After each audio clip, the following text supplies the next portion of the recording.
there, my frugal friends, how are you all doing? For those of you who have not been here before, this is the channel trying to get by, because that is all we are doing at the moment. If you can hear a dog barking in the background, that is because we have just had somebody post something through the door, and little Tinkerbell is a little noise monster.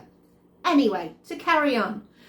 What I've been doing this past week or so is trying to use up some of the items that I have been getting from my Olio hauls. I recently collected some cabbage, some cauliflower and some broccoli, and have been using those for the main basis of my meals. Now, for those of you who've not used it, Olio is a food waste app. You have people who volunteer to collect food at the end of the day from places like Tesco's and Iceland, and they take it home with them, pop it on the app, and you can go and collect from them for free. So this is a really great way for you to prevent food waste and also save you a few pennies here and there. So my broccoli, cauliflower and cabbage are the mainstays of my dishes coming up. Have a look. I got this in an Olio box, and I used a little bit of it in my scraggy pie that I made just after Christmas, but now I'm looking at it thinking, what can I do with it? Could do egg roll in a bowl, but I'm not really in the mood for that, so I went on the old faithful Pinterest and cabbage rolls. So I've kind of had a look at some different recipes. Now, you can use them using beef, so I would use my meatless mince, but I don't fancy that. But I do have a tin of green lentils, I have mushrooms, I have onion, I have rice. I'm going to kind of do an amalgam of some of the recipes that I've found and have a bit of a mooch around. But the first thing I need to do is soften these leaves and make it easier. So I've got on here a pan of water that I boiled in the kettle, but I'm just bringing it up to a proper boil. I'm going to put a little bit of salt in there, I think.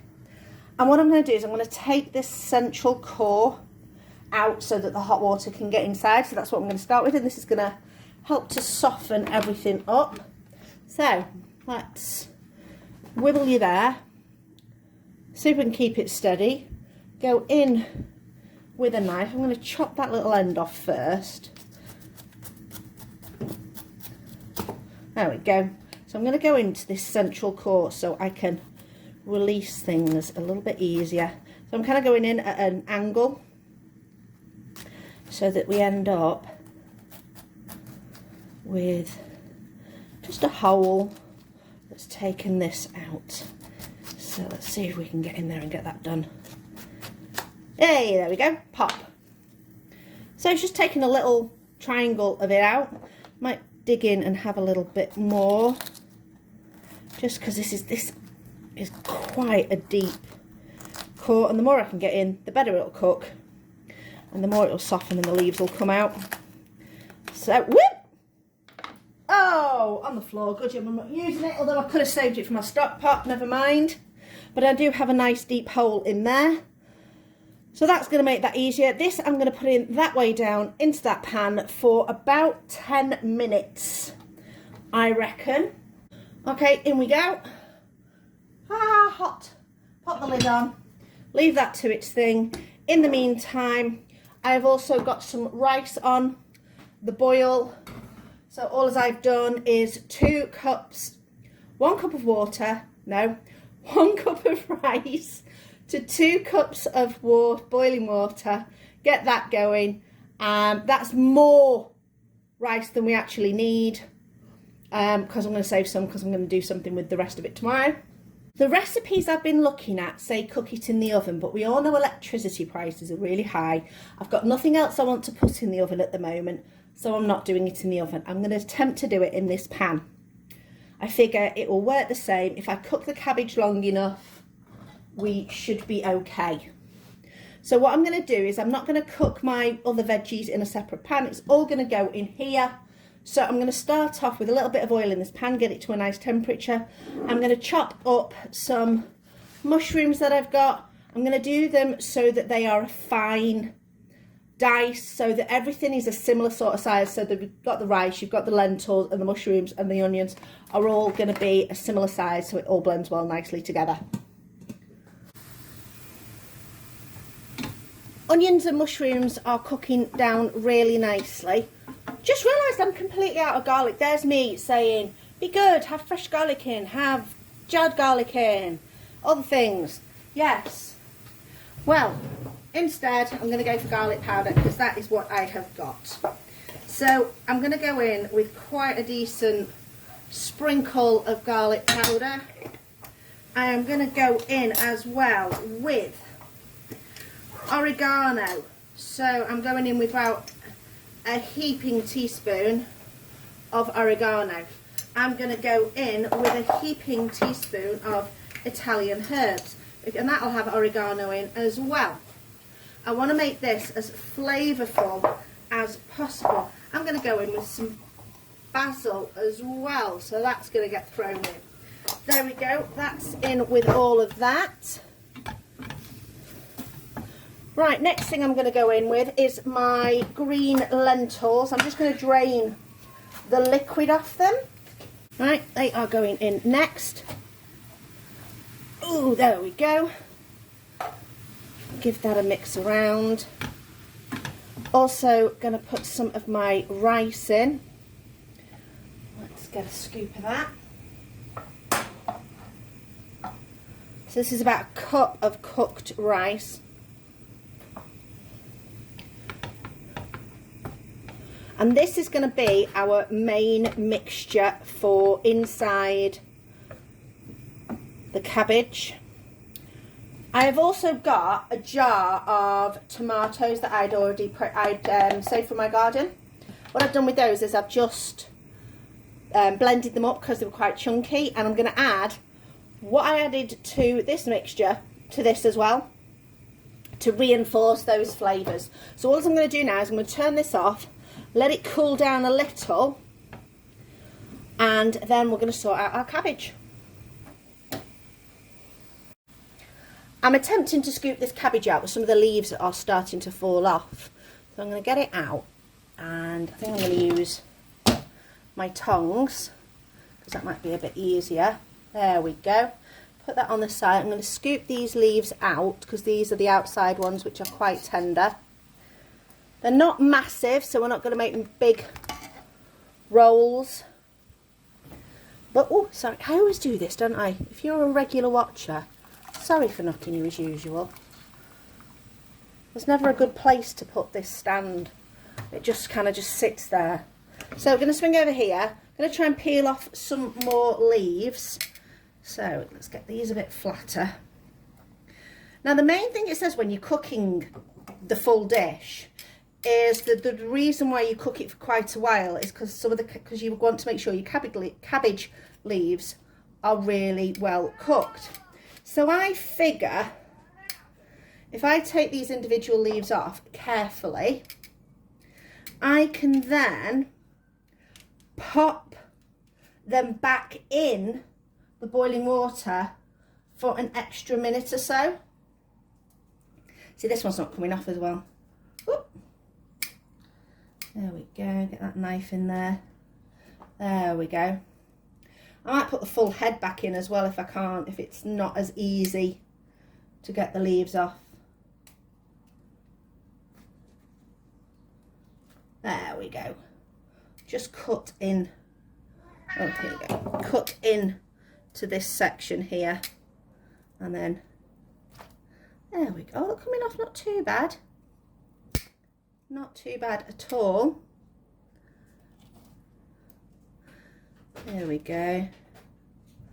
So you can hear noises in the background because it's quite steamy in here. I've got the back door open a little bit, and I've got wandering pets in and out of the back door. They feel like it's a special time for them because they're not used to having the back door open in the winter, and it's quite nice for them to be able to go in and out. So there we go, we've got most of these leaves off. I think we should be good. I think I'm going to save, because these last ones now are getting really silly small. So I'm going to save the rest of this for another dish, and I'm going to pop all these leaves back in my water for a couple of extra minutes, just so that I can get them that extra tenderness, so that I don't have to cook it for as long. So I'm just going to put this on a low heat for another 10 minutes. So I've now got my cooled down mixture. I've decided I'm going to cook them in this pot that I cut the cabbage leaves in. So I can scoop it out of the frying pan into the cabbage leaves and pop them in here. Got my tomato mixture and I have got my cabbage leaves. Now these are cooled down. They're quite delicate, so I'm going to have to be careful. But I have just pressed the central leaves stems and they're quite tender, so I'm quite happy.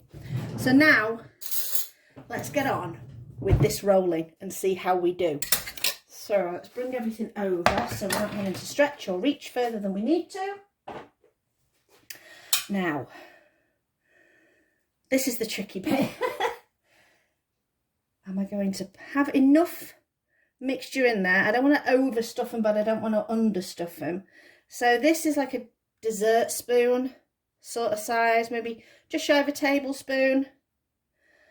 Let's see. So I'm going to go up carefully, fold in, fold in, fold in. Oh, not bad. Tuck and just roll. Not bad first effort, although it might be beginner's luck. So I'm going to pop that into my dish and get on with the next one. Let's see how I do with this one. Oh, this one's quite cute. This one's quite little, but it has got a nice little well there for me to put stuff in. So let's go in with that one. And tuck in at the sides and roll. And we have number 2. Okay, I'm going to carry on with this. You don't want to watch me stand and roll all these. I'll tell you if there's any disasters. I promise. I have got some mixture left. I have made probably 1, 2, 3, 4, 5, 6, 7, 8, 9, about 14 rolls. The leftover mixture I'm just going to put in a Tupperware and put it in the freezer. And I think I'll probably use it to bulk out a soup at some point. I think that'd be quite a good way to make a soup a bit more filling. You could even, with the flavours that are in there, chuck it in a bolognese and not even notice. I mean, the rice doesn't go in there, but it could still go in there to fill it out a bit. Don't waste it.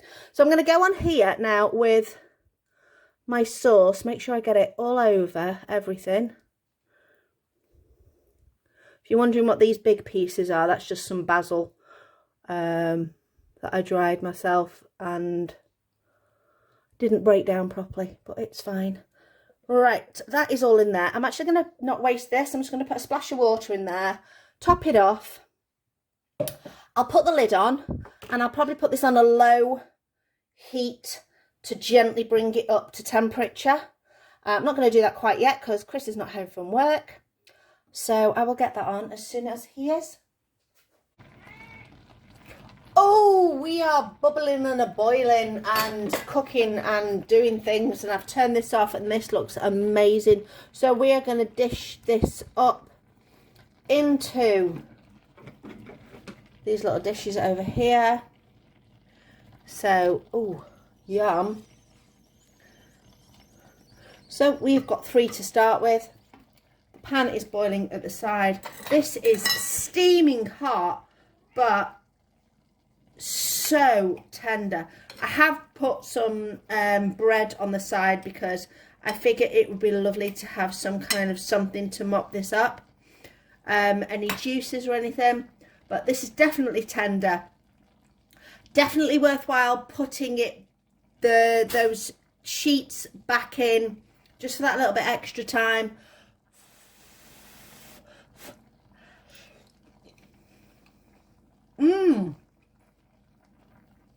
That's really nice. I would definitely make this again. You could go different flavours, different fillings. Yeah, great job. Thumbs up. Tonight's tea is a Korean inspired dish. We are going for a beef and broccoli dish, except it's not beef, it's corn. So I have got some corn there, enough to make for tonight and enough for leftovers. Some cabbage because it's left over and it was in the fridge, so I'm going to use it up. Some spring onions to go in the meal and also sprinkle on top. Under here, this is my wok.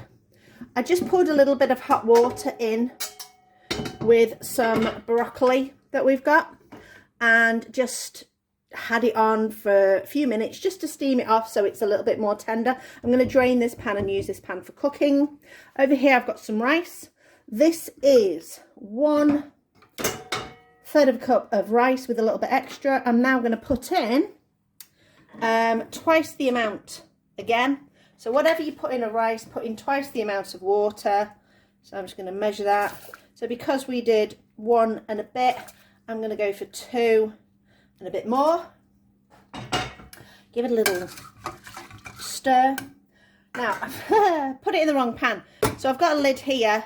This lid is for a different pan, but I like to be able to see my rice cooking. So that is going to go on a medium heat to let that do its thing. In the meantime, I'm going to make a sauce. So what I'm going to do first is I'm going to drain my broccoli and start that cooking very slightly and pop in my corn while I'm making the sauce. If you can hear the hissing and spitting, my veggies and my soy mince has gone in with my shredded cabbage. If you were cooking it with proper beef, then I would put it in a little bit earlier and put the broccoli in afterwards.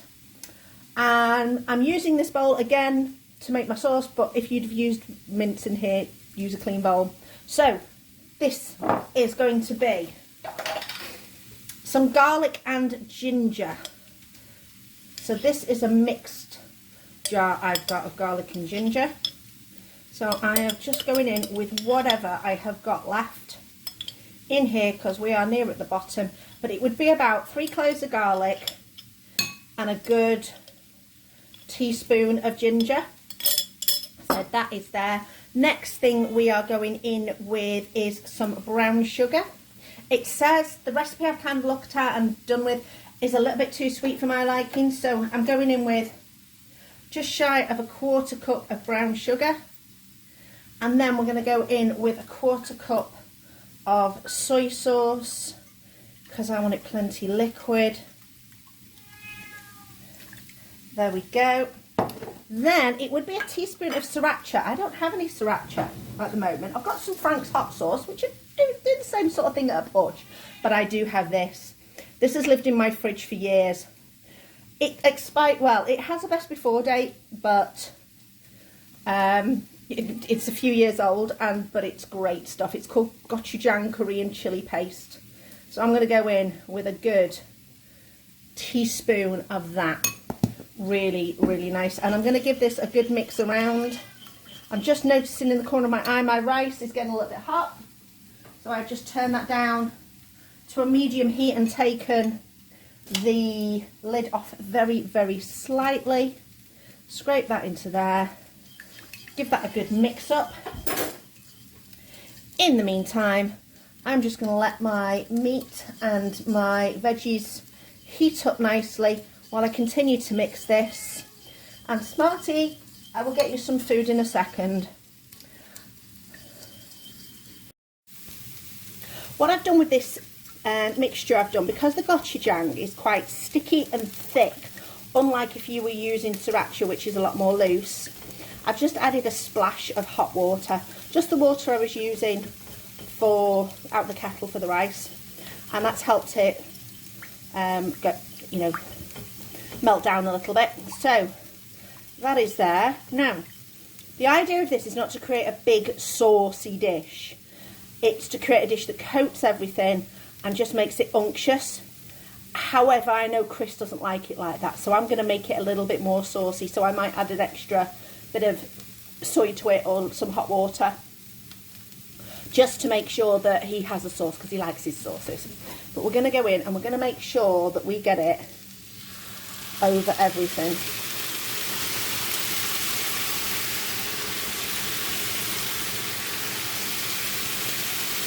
Now I think what I'm going to find is that the soy mince is a little bit more sponge-like than traditional mince. So I do think it's going to soak up a lot more of this sauce in comparison. So I definitely am going to make a bit more. I think I might just make a little bit extra. So I've not got much left in my jar. I'm not going to add any more sweetness to it. I'm just going to get some more of this ginger and garlic and add a little bit of extra soy to it. Add a little bit of hot water to it. Put the lid on when I find the lid. Give it a shake and pop that in. There we go. Yeah, definitely. And plus it's made me use up everything in there, so that's much better. It's a clicky lid jar as well, so I could save that for popping some chutneys and things in.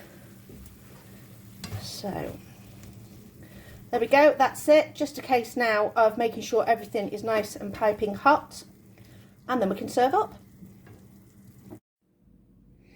We are dishing up everything, so I'm going to get some rice on a plate. There we go. Lovely rice.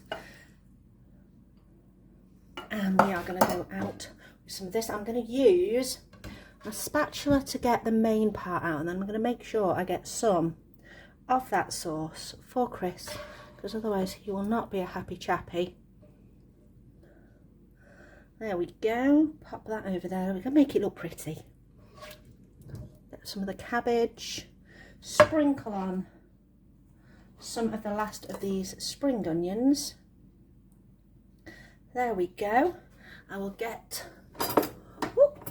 my ladle, not my ladle, my spoon, and just push off to the side, just so I can tilt the pan, get some of that juiciness down to the side. There we go. More juices for Chris. He will be happy. He's not going to be happy that I'm going to taste off his plate. Haha. Smarty's still moaning. I have fed him in the interim between finished, doing bits of videoing.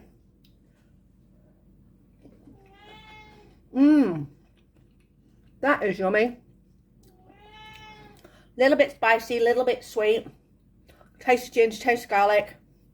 Good-o. This is just a quick insert into what we have for tea to show you sometimes the classics are the best. Chips, egg and beans. Brilliant. The prep for this curry is starting today, but we're eating it tomorrow. The reason is I am putting the oven on because we're having cornbread and chilli tonight, and I figure if I'm going to have the oven on, I might as well roast my cauliflower at the same time. So easiest thing for this cauliflower, all I'm going to do is I've just broken up the florets into pieces. The main chunk of the cauliflower is going to be used for the sauce. So we're going to go in with a sprinkle of garam masala. We're going to have a sprinkle of medium curry. So just a curry blend. Whoop! A little bit more than I wanted, but it'll be fine because whatever doesn't stay on will go to the bottom. And a little bit of cumin because I like it and it tastes good in a curry. All I'm going to do is just give that a good shake and then leave that alone. And while that's being left alone, I'm going to make my cornbread for my own tea tonight. If you've not made cornbread before, check out my cornbread recipe. Well, it's not my recipe, it's Ree Drummond's, the Pioneer Woman recipes. But check out my video. I'll leave it in the description box below. Okay, tea tonight. If you saw before I had commented that I had made this yesterday, this is cauliflower that has been roasted in the oven, and I put loads of herbs and spices on there. That is sorted. That is going to go towards our cauliflower curry, but I'm going to make the base of that curry now. So over here I have got an onion that I have just sliced up. I have got a pepper that I have roughly diced. You cut it into small pieces. So we're going to fry these off in a frying pan until these onions are nice and soft. I'm going to take the peppers out once they're done. So I'm going to try and keep them separate because the onion is going to go with this cauliflower that's over here. Now this cauliflower which is bubbling away, is mostly the stems of the cauliflower, and we're going to use these to make our sauce. So the onions, once they're caramelized and cooked down and have had some spice added to them, are going to be added to this cauliflower to make our sauce. So first thing I'm going to do is I'm going to put these onions in. I have not put any oil in this pan. This is just a dry pan, so I'm not too worried about that. So my onions are going to stay on this side, well, that's the aim, and my peppers are going to stay on this side. So the peppers are not going to go and get into the sauce, they're just going to be added. And I'm going to cook these down until they are all nice and softened, and I will come back when that's done. My cauliflower is nice and tender and cooked, so I'm going to scoop that out of there into my smoothie container. My onions down there are cooked pretty well as well, so all I'm going to do is add some flavour to those onions and just cook them for a little bit longer. We're going to go in with some cumin, a medium curry powder, there we go, a little bit of what's left of what I've got of my garam masala, so that's going in, so that was about 1/4 teaspoon. And all that I'm going to do now is just cook this off for a couple of minutes, just to toast up and cook off those spices. I'm going to take out the peppers and put those aside, and then we're going to combine these onions and these bits of cauliflower together to make our sauce. So in here I've got my cauliflower and I've got my onion. I have added some milk to the bottom. This is oat milk for me, you add whatever milk you fancy. I'm going to go in as well with a little bit of this. This is pickled garlic that a friend of mine gave me. The lovely Rachel at Don't Crop Me Now. Check out her YouTube channel. She's great. She talks all about her allotment and how she looks after that. Now I'm just going to go in with a teaspoon of this. It's going to add a bit of garlicky flavour and also a little bit of acidity. If you have not got anything like this, just go in with a bit of garlic. If you want the acidity, you could just add a dash of something like apple cider vinegar. So I'm going to go with this till it is all nice and blended. While our rice, which I've got over in a pan over here, is cooking, I am just going to, I've put the cauliflower florets and the peppers in this pan, and there is still some seasoning spices left on the bottom of the bowl that I was using, so I'm going to throw that, make sure that that goes in as well. So when you taste your curry sauce, which I just tasted, it has got a subtle curry flavour to it, a curry spiced flavour to it. But obviously when I add that to this, that has also got spices in there, it's going to intensify. So don't worry too much if you think, oh, that sauce isn't spicy enough for me. Add it to this and then check the seasoning again and see then if it's spicy enough for you. And then you can add any extra spices that you want to. So in goes with that. I want it quite wet. I will scrape the rest of that out in a second, but that basically is going to mix in with there. This is going to create our sauce and our veggies. If you wanted to throw extra veggies in there, you could. I am quite happy with that because I like quite a saucy curry. It's one of my favourite parts. Years ago when I was younger, I would just skip all the veggies and have a curry sauce with my rice. But now as I've got older, I like my veggies a bit more. So that is that. And you can see in the colour it's darkened off a little bit as well. So I'm going to warm this through while my rice is finishing off and then put it all together. We are dishing up now. And I have got my rice. I have got some of this curry. I tell you what would be really nice with this, which I haven't got in at the moment, would be some flaked almonds. You could have even put almonds into the curry sauce, before you blended it. Here we go.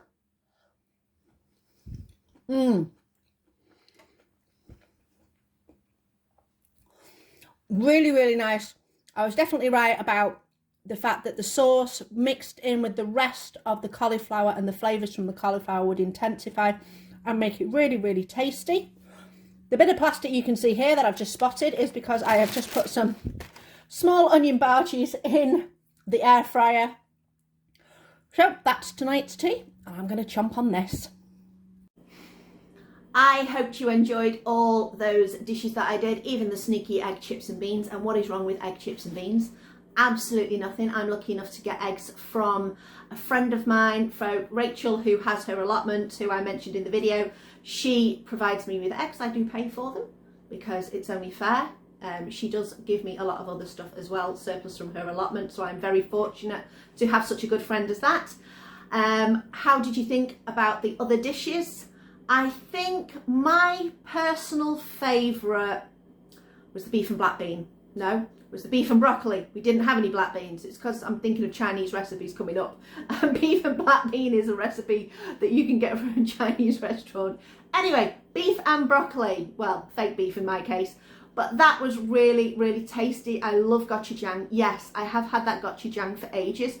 But I remember recently watching a James Martin Saturday, Sunday morning thing, and he had a tub of gochujang, and I saw the best before date on that, and his was out of date too. So if James Martin can get away with it, then I think I can get away with it as well. It's fermented, so it's not going to go bad. It's really, really stayed tried and true for months and months and years beyond its date. Remember, best before.